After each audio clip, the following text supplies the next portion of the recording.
Aqui dos alunos do sexto ano, a nossa aula de hoje vai ser sobre sistema respiratório. Acredito que em algum momento da vida de vocês já tentaram parar de respirar, fazer alguma brincadeira, né? Vamos ver quanto tempo a gente consegue ficar sem respirar, ou ficar sem respirar debaixo d'água, por exemplo. Se vocês já fizeram isso, vocês observaram também que em determinado momento vocês já não conseguiam fazer isso, vocês tinham que voltar a respirar. Por que isso acontece? Porque quando o nosso organismo está ficando sem oxigênio e com excesso de gás carbônico, uma pequena região do nosso cérebro manda uma informação e essa respiração ela volta a acontecer, certo? O que seria então respiração? Vamos entender agora dois tipos de respiração. Existe a respiração pulmonar, que é uma troca gasosa que ocorre nos pulmões, e existe também a respiração celular, que é um tipo de respiração que ocorre nas células, no interior de uma organela chamada de mitocôndria. Vamos falar então um pouquinho de cada uma dessas duas, certo? Vamos começar agora falando sobre o trajeto desses gases, tá? E ao conhecer o trajeto desses gases, nós vamos também conhecer os órgãos que fazem parte desse sistema respiratório. Se você começar essa respiração pelo nariz, esse ar atmosférico vai seguir o seguinte trajeto.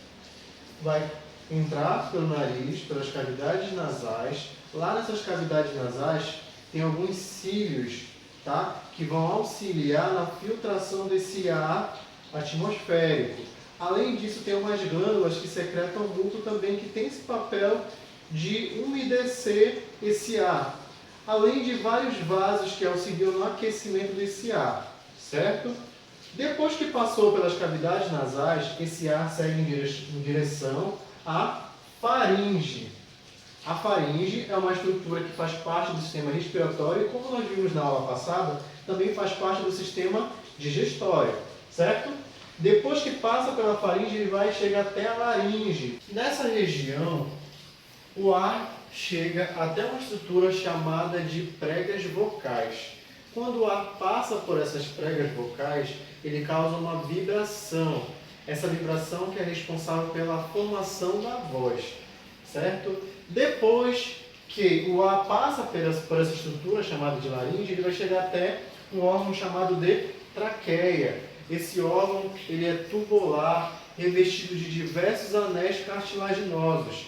Essa traqueia ela ainda possui duas ramificações, que são chamadas de brônquios. Quando o ar alcança os brônquios, ele penetra nos pulmões juntamente com os vasos sanguíneos. Nos pulmões existem pequenas estruturas chamadas de bronquíolos, que são estruturas tubulares pequenas e finas, que produzem muco. E esse muco produzido nos bronquíolos irão auxiliar na eliminação de poeira que está presente nos pulmões, que veio junto com a respiração com o ar atmosférico. Como é que isso acontece? Essa poeira ela vai se aderir ao muco e esse muco vai ser enviado para a faringe. Depois que esse muco foi enviado para a faringe, esse muco vai ser deglutido e mandado para o sistema digestório, lá onde ele vai ser eliminado, certo?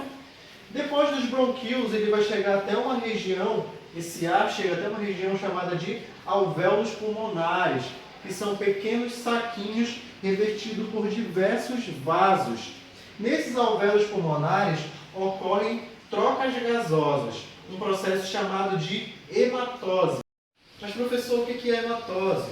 Vamos lá então descobrir o que é hematose. Hematose é um processo pelo qual o sangue, que é rico em gás carbônico e pobre em oxigênio, passa pelos alvéolos pulmonares e passa a ser rico em gás oxigênio e pobre em gás carbônico. Depois que ocorre esse processo de hematose, vocês viram o seguinte, que o ar ele chega até o sangue. E do sangue ele vai ser transportado para as células. Por meio do quê? Por meio de uma proteína chamada de hemoglobina.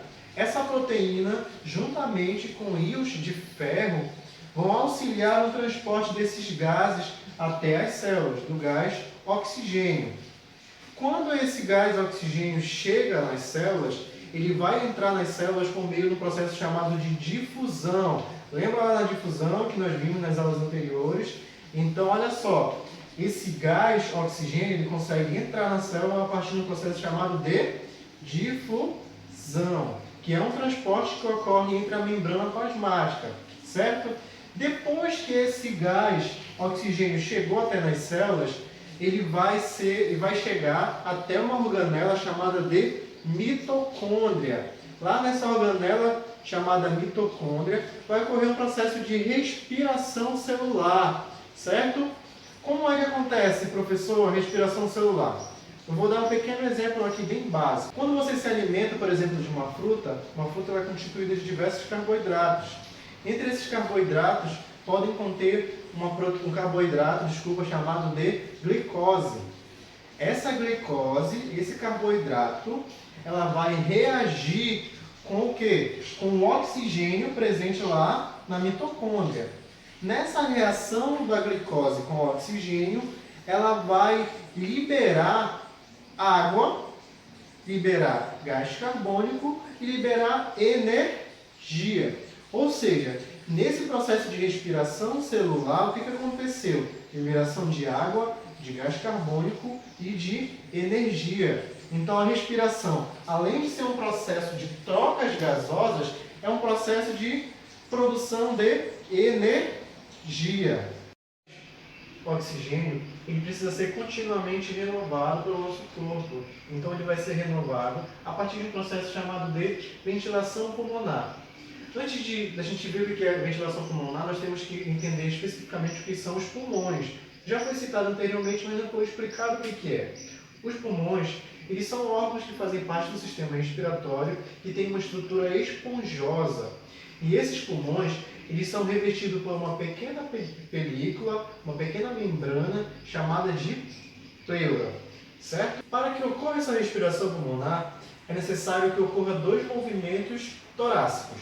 Primeiro é quando há a entrada de ar. Quando há a entrada de ar é chamado de inspiração.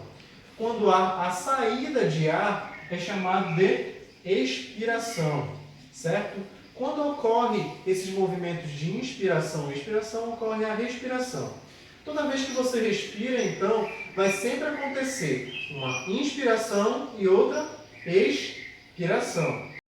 Olha só, gente, para a gente entender melhor esse processo de inspiração e expiração, eu fiz um pequeno experimento aqui, tá? Se vocês quiserem fazer esse experimento na casa de vocês, vocês podem. Todas as instruções estão no livro de vocês na página 162, certo?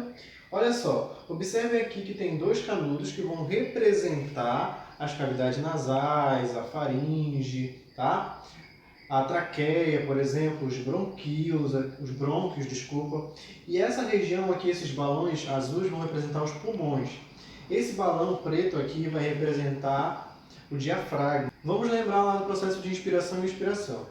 Quando ocorre uma inspiração, o que acontece? A entrada de ar. Quando ocorre essa entrada de ar, o músculo chamado diafragma ele contrai e ele vai descer.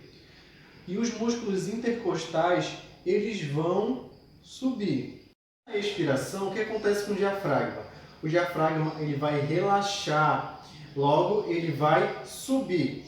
Já os músculos intercostais eles vão descer. Isso aí é o processo de expiração. Quando ocorre a inspiração, aumenta o volume da caixa torácica. Quando ocorre a expiração, há uma redução do volume da caixa torácica, certo?